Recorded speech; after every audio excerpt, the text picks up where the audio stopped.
ஒரு முக்கியமான ஒரு அறிவிப்பு என்ன அப்படின்னா, நம்ம கடந்த வருஷம் அல்ஹுதா ஃபவுண்டேஷன் ட்ரஸ்ட் அப்படிங்கிற ஒரு ட்ரஸ்ட்டை வந்து நம்ம ஏற்படுத்தணும். அந்த ட்ரஸ்டின் வழியாக அல்லாஹ்வுடைய தீனுக்கு தக்குவியத் ஏற்படுத்தக்கூடிய செயல்கள், அது வந்து சில தாவா சென்டர்கள் உருவாக்குறதா இருக்கட்டும், சில தாய்களை உருவாக்குறதா இருக்கட்டும், சில புத்தகங்களை மொழிபெயர்க்கிறதா இருக்கட்டும், சிலருக்கு என்னென்ன ஃபெசிலிட்டி செஞ்சு கொடுத்தா அல்லாஹ்வுடைய தீனுக்கு பலம் ஏற்படுத்துமோ அதற்கான வகையில் நம்ம செலவு பண்ணக்கூடிய ஒரு வேலையை வந்து நம்ம இதை செஞ்சுட்டு இருக்கோம். இது வந்து ஜகாத்துடைய அமௌண்ட்டும் நீங்க கொடுக்கலாம்.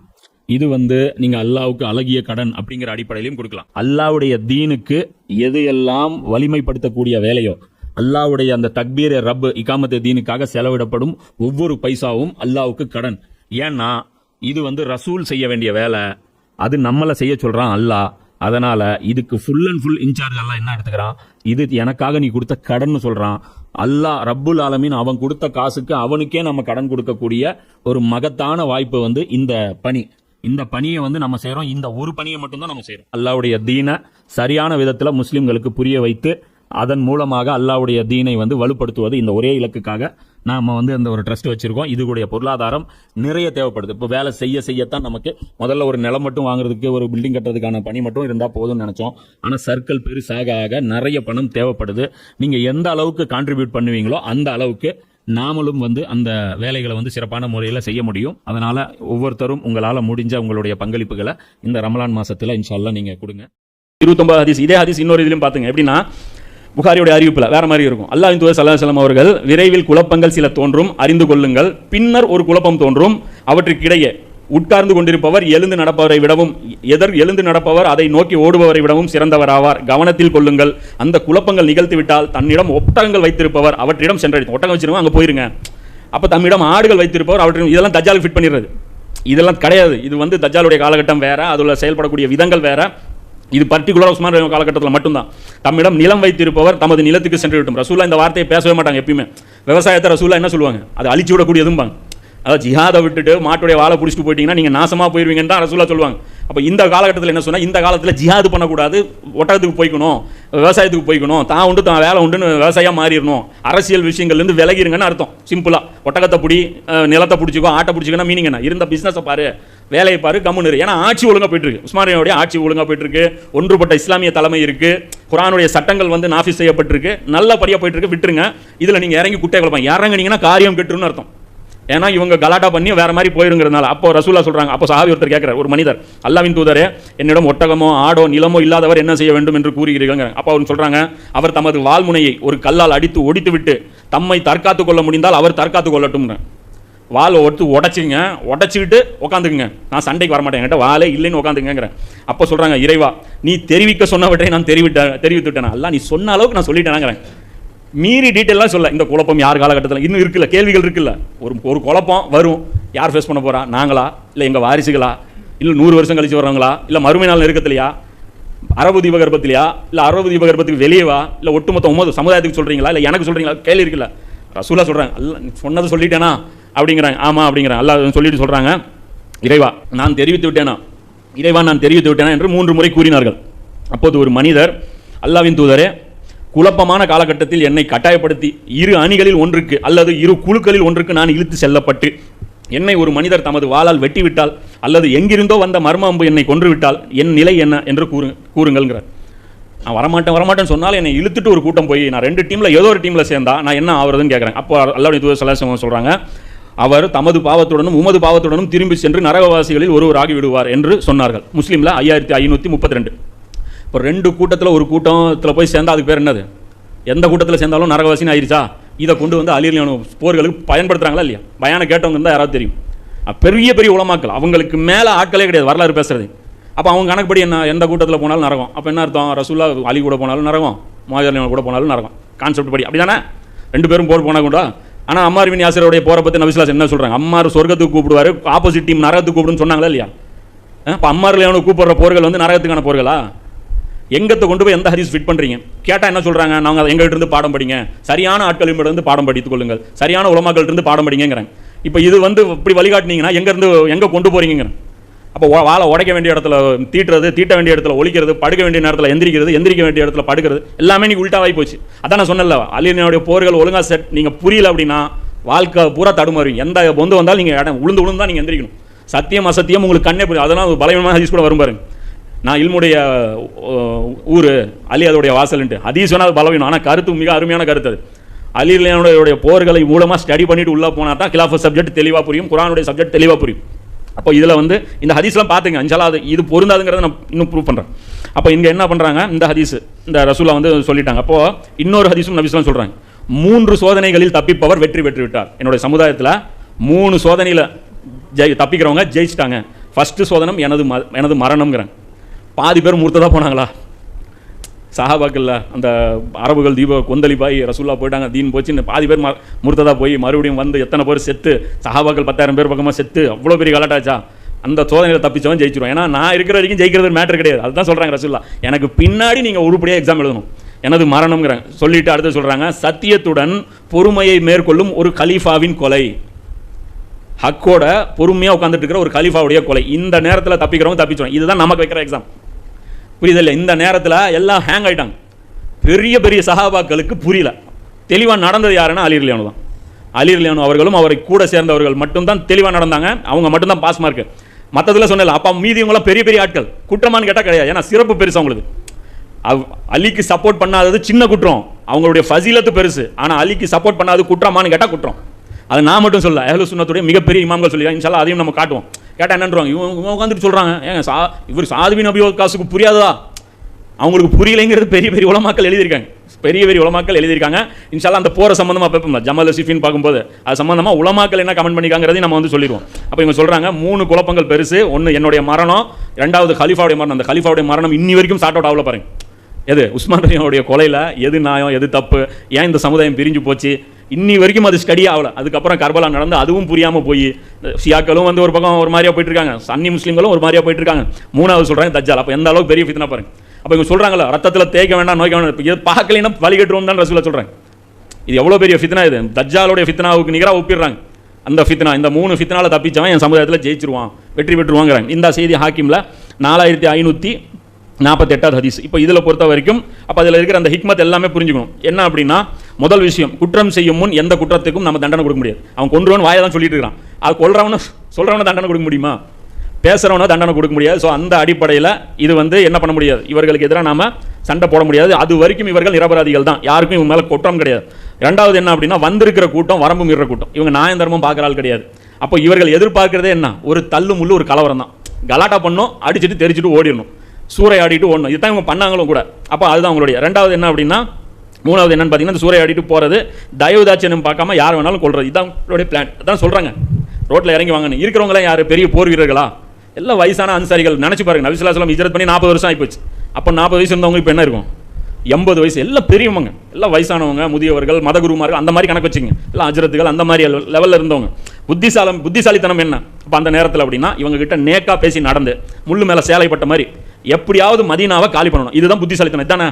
அப்போ புத்திசாலித்தனம் என்னன்னா, இங்கே புனித நகரத்தை காப்பாற்றுறதும், சஹாபி பெண்களை காப்பாற்றுறதும், வயது முதிர்ந்த சஹாபாக்களை அன்சாரிகளை காப்பாற்றுறதும், இதுதான் புத்திசாலித்தனம். இதற்கு தகுந்த மாதிரி தான் நபி ஸல்லல்லாஹு அலைஹி வஸல்லம் என்ன சொன்னாங்க, கத்தி எடுக்காதீங்க. ஏன்னா எடுத்துட்டாங்கன்னா இவங்க பூந்து விளையாடிடுவாங்க, இருக்கிறதெல்லாம் காலி பண்ணிடுவாங்க. அதனால தான் அலி ரலியல்லாஹு எல்லாம் கால்குலேட் பண்ணிட்டு அமைதியாக உட்காந்துட்டு இருக்காங்க. இவங்களை பண்ணக்கூடாது. அப்போ நடவடிக்கை பின்னாடி ஏன் எடுக்கலைன்னு வருது பாருங்க. நடவடிக்கை எடுத்திருந்தாங்கன்னா பின்னாடி அலி ரலியல்லாஹு இதே ஸ்டேட்டஸ் தானே, ஸ்டேட்டஸ் மாறலையே. கலீஃபா மாறினாலும் ஸ்டேட்டஸ் மாறலையே, ஊர்லேருந்து வெளியிருந்து படைகள் வரல, இன்னும் வெளியே இன்னும் தொந்தரவு தான் ஜாஸ்தியாக போச்சு. அப்போ இதே செய்தி பார்த்தீங்க அப்படின்னா, அபூதர் ரலியல்லாஹு அன்ஹு அவர்கள்ட்டையும் ரசூலா இதான் சொல்கிறாங்க, அந்த செயல்படாமல் போங்க அப்படின்னு சொன்னாங்கல்ல, அதே உபதேசம் நபி ஸல்லல்லாஹு அலைஹி வஸல்லம் அவர்கள் யாருக்கு சொல்லியிருக்காங்க, அபூதர் ரலியல்லாஹு அன்ஹு சொல்கிறாங்க. ஏன்னா அபூதர் ரலியல்லாஹு அன்ஹு ஆக்சுவலாக இருந்தது எங்கே இருந்தாங்கன்னா, ஷாமில் இருந்தாங்க. இங்கே முஆவியா ரலியல்லாஹு அன்ஹு அவர்களுடைய அந்த ஊரில் தான் இருந்தாங்க. அந்த இடத்துல அவங்க ஜிஹாதில் கலந்துக்கிட்டு அந்த இடத்துல அவங்க இருந்தவங்க. அப்போ அங்கே என்ன ஆகுதுன்னா, ஒரு பிரச்சனையாகுது. ஏன்னா அபூதர் ரலியல்லாஹு அன்ஹு சம்மந்தமும் கொஞ்சம் பார்த்துக்கலாம். ஏன்னா அது டாபிக்கு சம்மந்தம் இல்லைனாலும் இதுலேயும் ஒரு முக்கியமான மேட்டர்லாம் தேவை இருக்குது. அதெல்லாம் பார்த்துட்டோம்னா இன்ஷால்லா புரிஞ்சிடும். என்ன அப்படின்னா, ரபதாங்கிற இடத்துல, அதாவது மதீனாவுக்கு வெளியே ஒரு முகாம் போட்டுருக்கிறார். யார், தனி ஒரு இடத்துல இவர் ஒதுக்குப்புறமா இருக்கார் அபூதர் ரலியல்லாஹு அன்ஹு. இருக்கும்போது கேட்குறாங்க, நீங்கள் இங்கே வந்து ஏன் தங்கியிருக்கீங்கிறாங்க. அப்போ அவங்க சொல்கிறாங்க, நான் சிரியாவில் இருந்தேன்ப்பா, இருக்கும்போது எனக்கும் முஆவியா ரலியல்லாஹு அவங்களுக்கு பிரச்சனை ஆகி போச்சு. என்ன ஆயிடுச்சு அப்படின்னா, தங்கத்தையோ வெள்ளியையோ சேமித்து வைத்துக்கொண்டு அதை இலை வழியில் செலவிடாதவர்களுக்கு மறுமை நாளில் சூடு போடப்படும், அதை காய்ச்சி சூடு போடப்படும் சொல்லி 9வது அத்தியாயத்தில் 34வது வசனம் இருக்குது. இதை வந்து நான் வந்து சொன்னேன், இது மாதிரி சேர்த்து வச்சா முஸ்லீம்களுக்கு வந்து அல்லாஹ் வந்து வேதனை கொடுப்பான் அப்படின்னு நான் சொன்னேன். அதுக்கு வந்து முஆவியா ரலியல்லாஹு என்ன சொல்கிறாங்க அப்படின்னா, இது வேதக்காரர்கள் விஷயமா இறங்கிது, இது முஸ்லீம்களுக்கு இந்த வேதனை கிடையாதுங்க. இது யாருக்கு, தங்கம் வெள்ளியை சேர்த்து வச்சு ஜகாத்து கொடுக்காம செலவு பண்ணாமல் இருந்தால் அது யாருக்கு தண்டனை, முஸ்லீம்களுக்கு கிடையாது, அது வந்து யூதர்களுக்கு அப்படின்னு சொல்லி சொல்கிறார். அதுக்கு இவங்க என்ன சொல்கிறாங்க, அபூதர் ரலியல்லாஹு அன்ஹு முஸ்லிம்களுக்கும் குறிக்கும் யூதர்களுக்கும் குறிக்குங்கிறேன். யூதர்கள் நம்மையும் அவர்களையும் குறித்தே தான் இறங்கியுள்ளது என்றேன். எனவே எனக்கும் அவருக்கும் இடையே பிரச்சனை ஏற்பட்டது. அப்போ ஜகாத்துடைய அளவு என்னங்கிறது இங்கே பிரச்சனை இல்லை, நல்லா புரிஞ்சுங்க. ஏன்னா இதுலையும் திசை திருப்பி விட்டுருவாங்க. இந்த இடத்துல என்ன பிரச்சனைனா, இவர் 8 கிராம் கொடுக்கலான்னாரு, இவர் 12ன்னாரு, மசாயில பிரச்சனைன்னு. இந்த குர்ஆன் ஆயத்து முஸ்லீம்களுக்கு பொருந்தாதுங்கிறார் யாரு? முஆவியா ரலியல்லாஹு அன்ஹு. இன்னைக்கு இந்த மாதிரி பேசுகிற ஆட்கள் நமக்கு தெரியும்ல, எந்த ஆயத்தை காமிச்சாலும் அது காஃபிர்களுக்கு, அது யூதர்களுக்கு, இது அவனுக்கு, இது நம்ம கடைசியாக நமக்கு மிஞ்சது என்ன, சொர்க்கத்தை பற்றி இருக்கிற அந்த நற்செய்திகள், இந்த சொர்க்கத்துடைய அந்த அந்த கிண்ணங்கள் புகட்டப்படும், கட்டில்களில் போடப்படும், இதெல்லாம் நமக்கு. மற்றதெல்லாம் அவனுக்கு, நரகத்தில் சூடு போடப்படும், ஜக்கும் கொடுக்கப்படும், அதெல்லாம் வந்து காஃபிருக்கு. நமக்கு இருக்கிறதெல்லாம் அந்த சொர்க்கத்துடைய அந்த பட்டாடை, அந்த இஸ்தபரக், சிந்துஸ், இதெல்லாம் இப்போ தெரியுதா இல்லையாப்பா? அப்போ வந்து சொல்கிறாங்கல்ல, அவர் வந்து மிகப்பெரிய மார்க்க மேதையாக இருந்தாருங்கிறது. இப்போ அதுதான் சொல்கிறோம், அலி இருந்து பாடம் எடுங்கிறோம். நீங்கள் ஆசிரியரே தப்பாக செலக்ட் பண்ணி வச்சிருக்கீங்க, ஆசிரியரே தப்பாக செலக்ட் பண்ணி இப்படி தான் எடுக்கிறீங்க. இப்போ நீங்களும் சட்டம் இப்படி தான் எடுக்கிறீங்க, எல்லா வசனமும் வந்து அங்கேருந்து பொருந்தும், இங்கே பொருந்துங்கிற. அப்போ அவங்க சொல்கிறாங்க இல்லை இது முஸ்லீம்களுக்கும் பொருந்தும். முஸ்லீம் ஜகாத் கொடுக்கலன்னா என்ன ஆகும்? சட்டம் கொடுக்கும். அப்போ ஹாதி மஹதி அப்படின்னா நீங்களே சொல்லுங்கள் என்னது? இப்போ இந்த சட்டத்தை நீங்கள் என்ன சொல்லுங்கள்? முஆவியா ரலியல்லாஹு அன்ஹு மிகப்பெரிய மார்க்கமேதையாக இருந்தார், ஃபக்கியாக இருந்தார் அப்படின்னு சொல்கிறீங்க. எல்லாம் இட்டுக்கட்டப்பட்ட ஹதீஸ்கள், அது எல்லாம் பலவீனமான ஹதீஸ்கள், இட்டுக்கட்டப்பட்ட ஹதீஸ்கள். அதெல்லாம் இன்ஷா அல்லாஹ் ப்ரூவ் பண்ணுவோம். பெரிய இமாம் முஸ்லிம் அஹமது இப்னு ஹம்பல் வந்து சொல்கிறாங்க, முஆவியா ரலியல்லாஹு அன்ஹு அவர்கள் சம்பந்தப்பட்ட ஃபசீலத் சம்பந்தப்பட்ட ஹதீஸ்கள் எல்லாமே பொய்யான செய்திகள். ஹாக்கிமில் ஒரு அவருடைய அந்த வார்த்தை இருக்குது, ஹாக்கிமில் அவர் ஹதீஸாக பயன்படுத்தப்பட்டிருக்கும். அஹமத் பின் ஹம்பல்கிட்ட ஒரு மாணவர் கேட்பாங்க, இந்த மாதிரி வந்து முஆவியா ரலியல்லாஹு அன்ஹு அவருடைய ஃபசீலத்தை பற்றி இப்படிலாம் ஹதீஸ்கள் இருக்கே, அவரை பற்றி உங்களுடைய கருத்து என்ன அப்படின்னு. அப்போ அஹமத் பின் ஹம்பல் சொல்லுவார், என்ன சொல்கிறாருன்னா, இந்த அலி ரலியல்லாஹு அன்ஹுக்கு எதிராக ஒரு கூட்டம் இருந்துச்சு, இந்த பனு உமையாக்கள் எவ்வளவோ அவருடைய நேமை டேமேஜ் பண்ண முயற்சி பண்ணாங்க, அவங்களால அந்த ஒரு டேமேஜ் பண்ணவே முடியல. கடைசி கட்டமாக அவங்க எடுத்த ஆயுதம் என்னன்னா, இவர் பேரை இறக்க முடியல, இவரை ஏற்றி விட்டுலாம், ஈக்குவல் ஆயிடுவார்ல, இவரை தான் இறக்க முடியல, சரி இவரையாவது தூக்கி விட்டுலாம், அப்போ தூக்கி விட்டால் பேலன்ஸ் ஆயிரும்னு சொல்லி ஆளுக்கு அடிச்சு விட்டாங்க. அவர் மாதிரி குர்ஆனில் தேர்ச்சி போட்டவர் யாரும் கிடையாது, இவர் மாதிரி ஹதீஸில் ஞானம் உள்ளவர் யாரும் கிடையாதுன்னு இப்னு அப்பாஸே புகாரியில் சொன்ன ஒரு செய்தி இருக்குது. அதோடைய முழு ஹதீஸ் ஹாக்கிமில் இருக்குது. இன்ஷா அல்லாஹ் அதை அப்போ நம்ம பதிவு செய்வோம். அது இப்போ வேண்டாம், அதை நான் குறிப்பாக சொல்லிடுறேன். இப்னு அப்பாஸ் முஆவியா ரலியல்லாஹு அவர்களை பாட்டு இவர் மிகப்பெரிய ஃபக்கீன்னு சொன்னாருன்றாங்க. அதோடைய இன்னொரு துருக்கு ஹாக்கிமில் இருக்குது. இன்ஷா அல்லாஹ் அதில் முழு வாசகம் இருக்குது. அவர் என்ன உண்மையில் கமெண்ட் பண்ணாருங்கிறது இன்ஷா அல்லாஹ் அந்த ஹதீஸ் நம்ம சொல்லுவோம். இப்போதைக்கு அது வேண்டாம். அப்போ என்ன விஷயம்னா, இப்போ இதையும் ஒரு மைண்டு புரிஞ்சுங்க. அப்போ ஒரு முஸ்லீமுக்கு குர்ஆன் வசனமே பொருந்தாதுங்கிற மாதிரியான ஒரு விஷயங்கள்லாம் கூட நிலைப்பாடு எடுத்திருக்காங்க. அப்போ இதில் சண்டை வந்துடுது. இப்போ இப்படிலாம் ஒரு பேசுகிற ஒரு ஆளுநர் இப்படி பேசினார்னா எப்படி இருக்கும்? ஒரு சாதாரண ஒரு ஆள் அபூதர் ரலியல்லாஹு அன்ஹு பேசினா கூட பிரச்சனை கிடையாதுங்க. ஏன்னா ஒரு ஜகாத் வசூல் பண்ணுற ஒரு பொசிஷனில் இருந்துட்டு ஜகாத் வந்து இந்த மாதிரி வந்து முஸ்லீம், இந்த ஆயத்து வந்து முஸ்லீம்களுக்கு கண்ட்ரோல் கிடையாதுன்னா எப்படி இருக்கும்? அந்த சிஸ்டம் எப்படி இருக்கும்? கொலாப்ஸ் ஆயிரும். நீங்கள் வந்து மக்கள்கிட்ட போய் தக்குவாவை போதிச்சு அவங்கள வந்து இந்த ஆயத்தை காமிச்சு தான் நீங்கள் வசூலே பண்ண முடியும். இந்த ஆயத்தை தான் நீங்கள் உங்களுக்கு வசூல் பண்ணியே தரும். அந்த ஆயத்து வந்து உனக்கு இல்லை பாவம் என்ன ஆயிருங்க?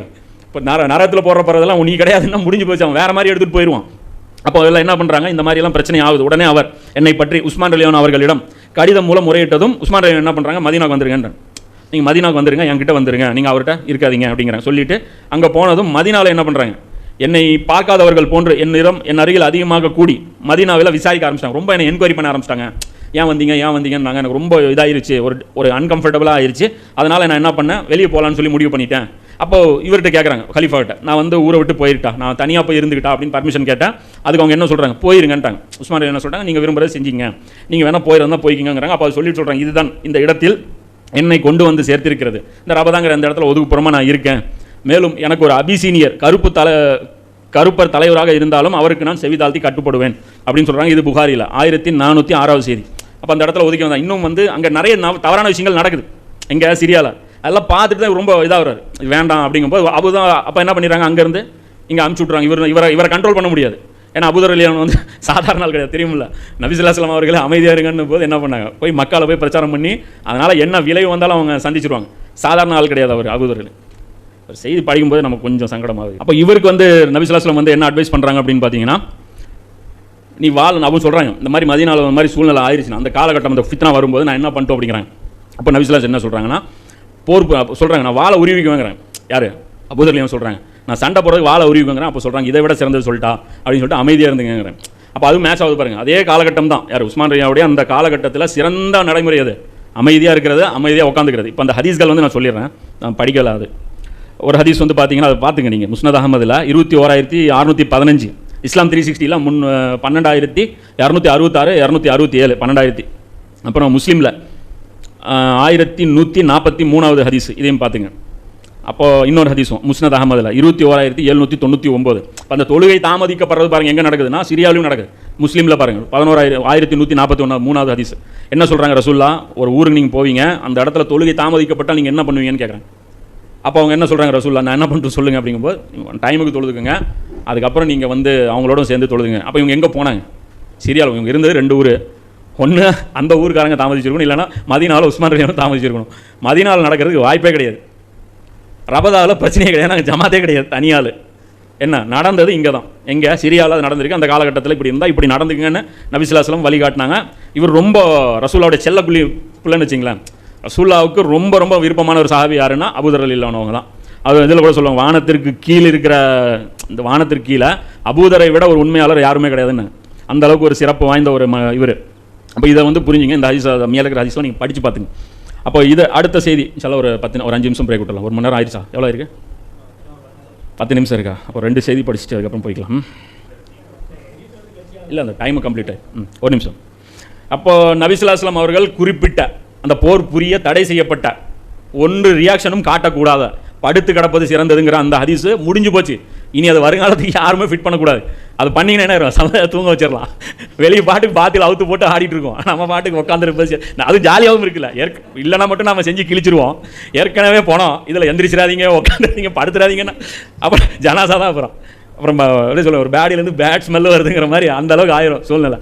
அப்போ ரசூலா குறிப்பிட்ட காலம் அதுதான், அது முடிஞ்சு போச்சு. என்ன சொல்கிறாங்க? இந்த 4 விஷயத்தை வச்சு நம்ம புரிஞ்சுக்கணும். நம்பர் 1, நபி ஸல்லல்லாஹு அலைஹி வஸல்லம் அவர்களே இதை முன்னறிவிப்பு செய்கிறாங்க. 1. 2வது, அது கட்டளையும் போட்டிருக்காங்க. 2வது விஷயம் உஸ்மான் ரலியல்லாஹு உத்தரவு. அதன் மூலமாக அதுதான் அந்த காலகட்டம்னு புரியுதா இல்லையா? இன்றைய காலகட்டத்தில் ஆயுதத்தை போடுவது சிறந்த உஸ்மான் வாயிலிருந்து சொல்லிட்டாங்களா? உஸ்மானை பற்றி பிடிக்க சொல்லி ரசூலுல்லாஹ் சொன்னாங்களா? அப்போ 1+1 2 ஆயிருச்சா? அப்போ அடுத்தது என்ன? உஸ்மான் ரலியல்லாஹுடைய தோழர்களின் வழிமுறை. அனைத்து உலமாக்களும் சொல்லிட்டாங்களா? சஹாபாக்கள் செயல்படவில்லைன்னு. அப்போ என்ன ஆயிடுச்சு? இப்போ தோழர்களுடைய வழிமுறைன்னு ஆகிப்போச்சு. சஹாபாக்களுடைய இஜ்மா இல்லைங்க, சும்மா உட்கார்றது. அப்போ சஹாபாக்களுடைய இஜ்மா ஆகி போச்சு. நம்பர் 4, அபூதர் ரலியல்லாஹு அவங்களுக்கு அட்வைஸ் பண்ணிக்காங்க. அப்போ 4 விஷயத்தை வச்சு ப்ரூவ் பண்ணியாச்சு. அந்த ஒரு காலகட்டம் தான். பின்னாடி வந்து படுத்துக்கிட்டு இந்த ஹதீஸுக்கு காரணம் காமிச்சோம்னா அது வந்து பொருந்தாது. இதையும் வந்து புரிஞ்சுக்கணும். அடுத்தது என்ன அப்படின்னு பார்த்தீங்கன்னா, இப்படிப்பட்ட சூழ்நிலை. இப்போ சூழ்நிலை இருந்தாலும் ஒரு ப்ரொடெக்ஷன் வந்து போட்டிருந்தாங்க. இவங்களை சும்மா விடல. யாரை? உஸ்மான் ரலியல்லாஹு வீட்டை சுற்றி சஹாபாக்களும் ஒரு ப்ரொடெக்ஷன் போட்டிருந்தாங்க. என்ன நினைச்சாங்க அப்படின்னா, சில நாள் இவங்க கலாட்டா பண்ணுவாங்க, அப்புறம் போயிடுவாங்க அப்படின்னு சொல்லி. ப்ரொடெக்ஷனுக்கு யாரெல்லாம் லீட் பண்ணாங்கன்னு பார்த்தீங்கன்னா, ஹசன் ரலியல்லாஹு அலியுடைய பையன் ஹசன் ரலியல்லாஹு. சாதாரண ஆட்கள் கிடையாது. இவங்கெல்லாம் அப்படியே தஸ்பீஹ் பண்ணி உருட்டிட்டு இப்படி ஓரமாக உட்காந்துட்டு இருந்த ஆட்கள்லாம் கிடையாது. ஹசன் ரலியல்லாஹு அவர்கள் அவங்க ப்ரொடெக்ஷன். அப்துல்லா இப்னு ஜுபைர் ரலியல்லாஹுடைய பையன் அவர். தல்ஹா ரலியல்லாஹுடைய பையன் முஹம்மத் பின் தல்ஹா இவர். அப்புறம் சஹாபாக்களுடைய மற்ற மகன்கள்லாம் சேர்த்து ஒரு டீம். ஏன்னா அப்பாக்கள்லாம் வர மாட்டாங்க, அதான் சொல்கிறாங்க, இவங்க பேச்சு கேட்க மாட்டேங்கிறாரு. அதனால் இருந்தாங்க. ஆனாலும் கைவிடல. நீ போய் உட்காரு, ஹசனை போய் நீ போயிரு, பார்த்துக்கோ, அவர் எப்படி பேசினாலும் நீ நடந்துக்கோ. ஏன்னா இவங்களாம் அட்வைஸ் சொல்கிற தரத்தில் இல்லை. இவங்க உஸ்மான் ரலியல்லாஹு காவல் தான் நிற்பாங்களே தவிர அவ்வளோ பெரிய ஆட்கள்கிட்டலாம் உட்காந்து இவங்க அட்வைஸ்லாம் உஸ்மான் ரலியல்லாஹு அறிவுரை சொல்லுவாங்களா? அந்த அளவுக்குலாம் இவங்களுக்கு அந்த இது கிடையாது. மெச்சூரிட்டி அவங்க நடந்துக்குவாங்க. இப்படி வந்து இருந்தாங்க. அப்போ இந்த நேரத்தில் ஹஜ்ஜுடைய காலகட்டம் வருது. இப்போ இவங்களுக்கு தான் வீட்டை விட்டு போகிறதுக்கு பர்மிஷன் கிடையாது இல்லை. அப்போ என்ன பண்ணுறாங்கன்னா, உஸ்மான் ரலியல்லாஹு இப்னு அப்பாஸை கூப்பிட்றாங்க. இப்னு அப்பாஸை கூப்பிட்டு நீ ஹஜ்ஜுக்கு அமீராக போ அப்படிங்கிறாங்க. அப்போ அவங்க சொல்கிறாங்க, அமீருல் மூமினீன இவர்களுடன் போரிடுவது எனக்கு ஹஜ்ஜுக்கு செல்வதை விட எனக்கு பிரியமானதுங்கிறாங்க. அப்போ என்ன சொல்கிறாங்க? போரெல்லாம் இருக்க வேண்டாம், நீங்கள் கிளம்பிடுங்க, நீங்கள் சண்டை போடாதீங்க, நீங்கள் முதல்ல ஹஜ்ஜுக்கு போங்க, நான் சொல்கிறத செய்யுங்கன்றேன். இப்போ இவங்க என்ன பண்ணியாச்சு? ஹஜ்ஜுக்கு இவங்க யார் போயிட்டா? இப்னு அப்பாஸ் ரலியல்லாஹு அவங்க போயிட்டாங்க. இப்போ அடுத்த கலகக்காரர்கள் என்ன பண்ணுறாங்க அப்படின்னு பார்த்தீங்கன்னா, இப்போ ஹஜ்ஜுக்கு போயாச்சு, முஸ்லீம்கள் இல்லாமல் மதீனா இன்னும் வீக் ஆயிடுச்சு. அப்போ இருந்த அந்த வயசான ஆட்களும் இந்த கொஞ்சம் நஞ்ச ஆண்களும் கொஞ்சம் நஞ்சம் திடகாத்திரமான ஆட்கள் எல்லாரும் எங்கே போயிட்டாங்க? ஹஜ்ஜுக்கு கிளம்பி போயாச்சு. ஹஜ்ஜுக்கு போகும் இன்னும் வேகண்ட் ஆயிடுச்சு. ஆனால் இவங்களுக்கு ஹஜ்ஜுக்கு போகிறதுக்கு மனசு இல்லை. யாருக்கு? அலி ரலியல்லாஹுக்கு, தல்ஹா ரலியல்லாஹுக்கு, ஜுபைர் ரலியல்லாஹுக்கு. என்னதான் இருந்தாலும் உட்காந்துட்டு இருக்காங்க வீட்டில், வெளியே போல அமைதியாக உட்காந்துட்டு இருக்காங்க. அதுக்கு ரீசனும் அலி ரலியல்லாஹு பின்னாடி வளர்க்குறாங்க. அதை நான் பின்னாடி சொல்லுவேன் இன்ஷா அல்லாஹ். சும்மா ஏன் உட்காந்தாங்க?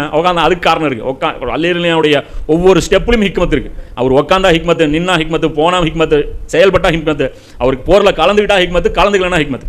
அதுதான் ஒரு ஹதீஸ் பார்த்தேன் முஸன்னஃப் இப்னு அபி ஷைபால.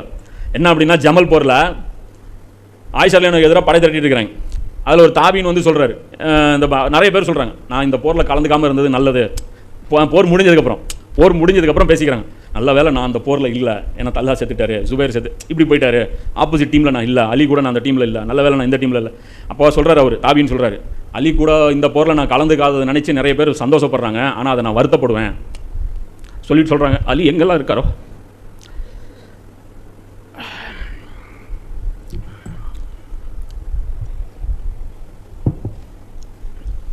அங்கெல்லாம் நானும் இருப்பேன் சொல்கிறாங்க. அது எனக்கு பெருமை. அலி ஒரு இடத்துல இருக்கிறாரு, அதுக்கு பக்கத்தில் நான் இருக்கிறேன் அப்படின்னா அதுக்கு பேர் எனக்கு பெருமை.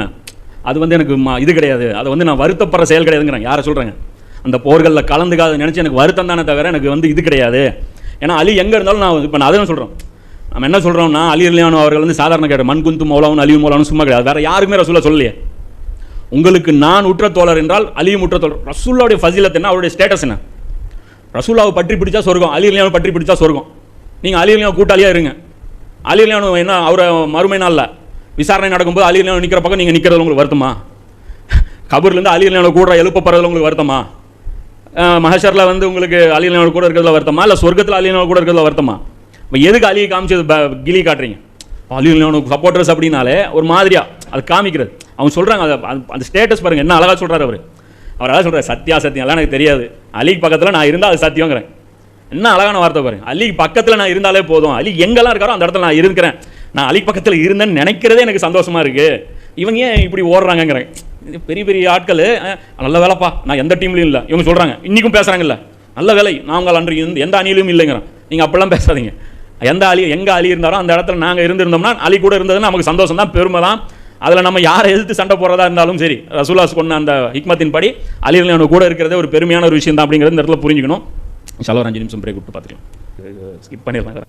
அவங்க அப்துல்லா இப்னு சபாவை சொல்கிறீங்களே, அவங்க எந்த இடத்துல விளையாடுறதா சொல்கிறாங்க. அவங்க என்ன சொல்கிறாங்கன்னா, கிளர்ச்சியாளர்களை தூண்டி விட்டதே அப்துல்லா இப்னு சபா தான், அவங்களுடைய லீடரே அப்துல்லா இப்னு சபா தான். அவன் தான் கூஃபாவில் பேசி அங்கேருந்து ஒரு டீம் அனுப்பி வச்சான், அவன் தான் பஸ்ராவில் பேசி ஒரு டீம் அனுப்பி வச்சான், அவன் தான் மிஸ்ரில் போய் பேசி ஒரு டீம் அனுப்பி வச்சாங்கிறாங்க. அது அப்படி தான் இதுலேயும் தபரிலையும் எழுதியிருக்கு. ஆனால் அது வந்து பார்த்தீங்கன்னா அந்த மெயின் தியரி கூட மாறுது. வரலாற்று நூல்களில் பொறுத்த வரைக்கும் அது வந்து ஆட்சியாளர்களால் நிர்பந்தத்திற்குண்டான செய்திகளும் அதில் வரும். அவர் என்ன பண்ணுவார்னா, எப்படி ஹதீஸ்கள் வந்து உதாரணத்துக்கு தொழுகையில் எங்கே கை கட்டணும்னு புகாரில் எங்கேயாவது ஒரு ஃபத்வா இருக்கா? மொத்தமாக இருக்கும். ஒரு ஹதீஸில் இப்படி கிடைக்கும், ஒரு ஹதீஸில் அப்படி கிடைக்கும், ஒரு ஹதீஸில் ஆட்டுற மாதிரி கிடைக்கும், ஒரு ஹதீஸில் நீட்டுற மாதிரி கிடைக்கும். அதே தான் தபரிலையும். சில விஷயங்களில் வந்து மர்வானால் பிரச்சனைன்னு வரும், சில விஷயங்களில் சபாவால் பிரச்சனைன்னு வரும், சில விஷயங்களில் வேறு பிரச்சனைன்னு வரும். நாம் வந்து ஹதீஸ்களை ஒருங்கிணைச்சு வச்சு பார்க்கும்போது ரியல் இமேஜ் கிடைக்கும். அப்போ அந்த லாஜிக்கலாக திங்க் பண்ணி பார்த்தீங்கன்னாலும் சபா மேட்ச் ஆக மாட்டான், இவங்களுடைய அந்த கான்செப்ட் படி மேட்ச் ஆக மாட்டான். தபரியில் இருக்கக்கூடிய மற்ற செய்திகளோட மேட்ச் பண்ணும்போதே சபா விஷயம் முரண்படுது. அப்போ நம்ம லீடரு அந்த அளவுக்கு இது பண்ணும்போது லீடர் அந்த ஸ்பாட்டில் இருக்கணுமா இல்லையா? மதீனாவில் அவன் தானே லீட் பண்ணும். பயந்தான்லாம் சொல்ல முடியாது, அவன் பயங்கரமான தைரியசாலி. அலி ரலியல்லாஹு முன்னாடி நின்று எரிக்கிற வரைக்கும் உறுதியாக நின்றுருக்கான். அவன் கோலையெல்லாம் கிடையாது. அலி ரலியல்லாஹு அவனை உயிரோடு எரிக்கிறாங்க, நின்னதை கூட அவன் ஃபேஸ் பண்ணியிருக்கான். அவன் முட்டாளு, ஆனால் கோலை கிடையாது. மரண தண்டனை கொடுக்குறவங்க வாபஸ் வாங்கலையே, அலியை பார்த்து அல்லாங்கிறான், மாட்டேன் வாபஸ் வாங்கிக்கோ இல்லைனா கொண்டுருவாங்கிறார். நீங்கள் கொல்லுங்க, நீங்கள் நான் வாபஸ் வாங்க மாட்டேங்கிறான். அப்போ இவ்வளோ போல்டாக நின்றுருக்கான். அவன் கொஞ்சம் பயந்துக்கிட்டு மதீனா வரலைன்னுலாம் சொல்ல முடியாது, உயிர் பயம் அவனுக்கு இருக்கிற மாதிரி தெரியல. சில முட்டாள்கள் இருக்காங்கல்ல, அந்த மாதிரி இவன் இருந்திருக்கான். ஸோ இதைத்தான் வந்து அந்த தியரி அவங்க கொண்டு வராங்க. அந்த இடம் ஃபிட் ஆகலைங்கிறோம், புரியுதல்? இப்போ நாம சொல்கிறது ஹதீஸ்கள்லையும் அது வருது, ஹதீஸ்கள் வருது. முஹத்திஸீன்களுடைய பார்வையில் இதுதான் ஸ்டேட்டஸ். இப்போ இந்த அப்துல்லா இப்னு சபாங்கிறது அது ஏற்கனவே தபரியில் தூங்கிட்டு இருந்த ஒரு மேட்ரு. அதை இவங்க எடுத்து அந்த அதான் சொல்கிறேன், இப்போ எல்லாமே பாலிடிக்ஸ் பேச, இஸ்லாம் பாலிடிக்ஸ் இல்லைங்கிறது, ஆனால் இவங்க பண்ணுறதெல்லாம் பாலிடிக்ஸ். அப்போ அந்த பாலிடிக்ஸுக்காக வளர்ச்சி இருக்கக்கூடிய செய்திகளை மட்டும் கொண்டு வந்து ப்ரொமோட் பண்ணுறாங்க. அப்போ தபரியை ஃபுல்லாக வாசித்தாலே பல விதமான கருத்துக்கள் இருக்குங்கிறது நம்ம இதுலேருந்து புரிஞ்சிக்க முடியும். அப்துல்லா இப்னு சபாங்கிறவன் வந்து ஒரு யூதனாக இருந்து இஸ்லாத்தை வந்து ஏற்றுக்கிட்டவன்னு சொல்கிறான். இன்னும் அந்த டாபிக் நான் இன்னும் போல, ஏன்னா அவன் என்ட்ரி ஆக போகிறான் இனிமே தான்.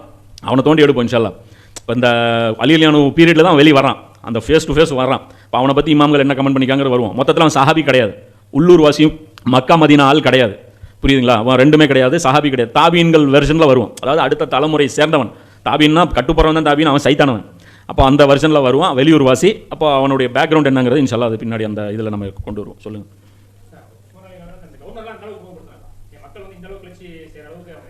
இல்லை அது என்னன்னா அது கவர்னர்கள் என்ன பண்ணாங்கிறது தனி மேட்ரு. இப்போ கவர்னர்கள் வந்து கண்ணிய குறைவாக நடத்தியிருக்கிறாங்க, மக்களை பொதுமக்களை வந்து கண்ணிய குறைவாக நடத்தியிருக்காங்க. இப்போ உதாரணத்துக்கு நீங்கள் அந்த போன தடவை நம்ம அந்த பட்டியல் சொன்னோம்ல, இப்னு உமர் இருக்கிறாரு, பள்ளிவாசல் தொழுகையுடைய வக்து. அவருக்கு மேலே ரசூலா என்ன சொல்கிறாங்க, தொழுகை நேரம் வந்தால் உங்களில் அதிகம் குரான் ஜிப்ரீல் கூட உட்காந்து ப்ரூஃப் பார்த்த ஒரு ஆள் உட்காந்துட்டு இருக்கிறாரு. தொழுகை நேரம் வந்துச்சு, அமீருடைய ஆப்சென்ட். இந்த நேரத்தில் தொழுகை நடத்தினா அவரை கூப்பிட்டு விசாரித்து லெஃப்ட் ரைட் வாங்கினா இதுக்கு பேர் என்னது? அது இல்லாமல் பின்னாடி இருக்குது, அபூதர் ரலியல்லாஹு அவர்கள் அவமானப்படுத்தப்படுறாங்க. அபூ அய்யூப் அல் அன்சாரி, ரசூல் என்ன சொல்கிறாங்க, அன்சாரிகளை நேசிப்பவர் மூமின்ங்கிறாங்க. அன்சாரிகள்னால் என்ன? நபிக்கு உதவி செஞ்சவங்க, அப்படி தானே? இப்போ நபிக்கு உதவி செஞ்சவங்களில் டாப் ஆஃப் த லிஸ்ட்டில் யார் வருவாங்க? அபூ அய்யூப் அல் அன்சாரி. யார் நபியை தன் வீட்டில் வைத்தாரோ அவர் தானே வருவார். அன்சாரிகள்லேயே டாப் ஆஃப் த லிஸ்ட்டில் யார் வருவாங்க? இதுவும் வந்து ஏதோ ஒரு ரசூலா பார்த்து செலக்ட் பண்ணது கிடையாது. யாரை? அபூ அய்யூப் அல் அன்சாரி. அல்லாஹ் செலக்ட் பண்ண ஆள். அந்த ஒட்டகம் வந்து எந்த வீட்டில் நிற்கிதோ அந்த வீட்டில் குடியிருக்க சொல்லி அல்லாஹ் உத்தரவிட்டான்ங்கிறாங்க. அப்படியாப்பட்ட ஒரு நல்ல மனிதர் அபூ அய்யூப் அல் அன்சாரி. அவரை எப்படி ட்ரீட் பண்ணாங்க கவர்னர்? முஆவியா ரலியல்லாஹு எப்படி ட்ரீட் பண்ணார்? அது இன்ஷால்லா பின்னாடி அவர் எடுப்போம், அவரை எப்படி என்ன பண்ணாங்க. அப்போ அபூ அய்யூப் அல் அன்சாரி ஒருவரை நீங்கள் கண்ணிய குறைவாக நடத்தினால் ஒட்டுமொத்த அன்சாரிகளை நீங்கள் இழிவுபடுத்தி நுஸ்ரத்துக்கு நீங்கள் வெயிட்டே கொடுக்கலன்னு அர்த்தம். என்ன நீங்கள்லாம் ரசூலா உதவி செஞ்சா என்ன செஞ்சுட்டு? ரசூலாவே அவர் வீட்டில் இருந்தார்னா எப்படிங்க? ரசூல்லாவுக்கு சேவை செஞ்சவர்னா எவ்வளோ பெரிய பதவி.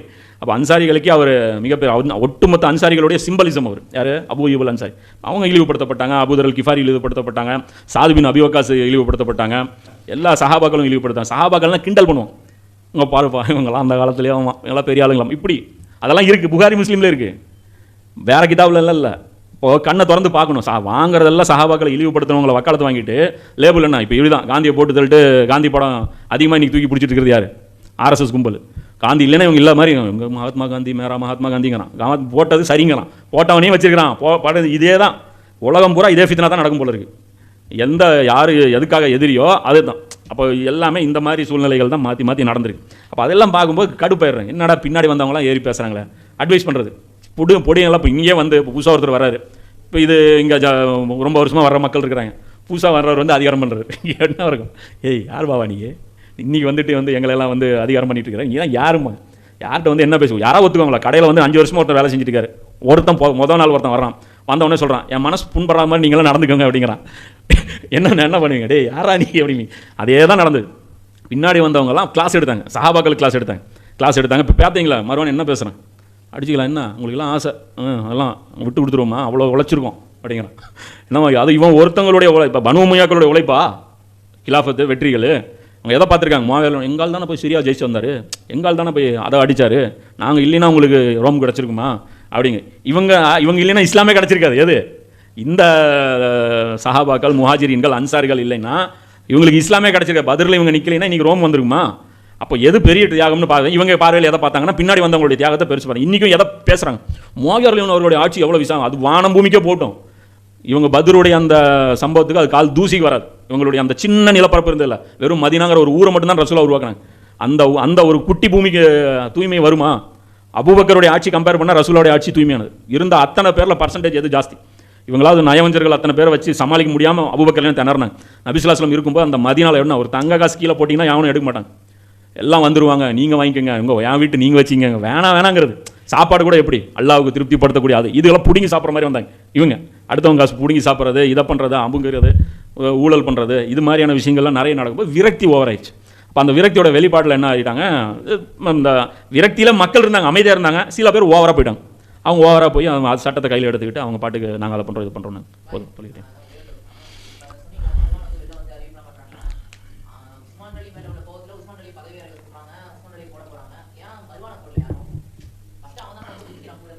பனு உமையாக்கள் எல்லாமே இல்லை மெஜாரிட்டி நச்சிங் எல்லாமே கொண்டு வந்துருவாங்க. உமையாக்களில் மெஜாரிட்டியான ஆட்கள் அந்த பின்னாடி வந்த அந்த பிரச்சனை பண்ண ஆட்கள் இவங்கெல்லாம் எப்படிப்பட்டவங்கன்னா கேரக்டர் தான் டேமேஜ் ஆகுமே தவிர இந்த கலூர் மீனில் நலுவரனாகிறது, இந்த மான்கராத்தை போடுறது, என்ன பிரச்சனை சிக்க விட்டுட்டு ஓடிடுறது, தான் உயிரை காப்பாற்றிக்கிறது, எப்படியாப்பட்ட நெருப்பில் கூட போய் உள்ளே அப்படியே சாம்பல் கூட போடாமல் வந்துடுறது, இதில் எல்லாத்துலேயுமே அவங்க எக்ஸ்பர்ட். அவங்க பாருங்கள் ஜமலில் கலந்துக்கிட்டான் மருவான், அவனுக்கு ஒரு ஸ்க்ராட்ச் கூட கிடையாது. புரியுதுங்களா? அவன் தல்ஹா கொல்றான். தல்ஹாவையோ இல்லை சுபேரையோ கொல்றான். 2 பேரில் யாரோ ஒரு ஆளை கொல்றான். அவனுக்கு ஒரு பிரச்சனையும் கிடையாது, கொலை வழக்கும் கிடையாது, பிரச்சனையும் கிடையாது. எல்லா இடத்துலையுமே அவன் பவரில் இருவான். கடைசியாக மதீனாவுக்கே அதோ ஒட்டுமொத்த கலிஃபாவாக ஆனானா இல்லையா? இந்த கெட்டவங்க எப்பயுமே சர்வை பண்ணிக்குவாங்க. புரியுதுங்களா? இல்லை அந்த கெப்பாசிட்டி அவங்ககிட்ட ஜாஸ்தியாக இருக்கும். மறுவாண்டு போது ஏன் கொல்லலாம் தெரியும், பிரச்சனை நடக்கிற மாதிரி இருக்கும்போது தெரிச்சிருவான். அவங்களாம் கையில் அவன் இப்படி எடுக்கிறதுக்குள்ளே ஆள் ஓடிட்டாங்க. அவங்களாம் உஸ்மான் அம்போனை விட்டுட்டு ஓடிட்டவங்க எல்லாமே. இவங்கெல்லாம் அந்த பிரச்சனை வரும் பின்னாடி இன்ஷா அல்லாஹ் எல்லாமே வந்துடும். பார்த்துக்கலாம். போதும், தொழில் டைம் ஆச்சு.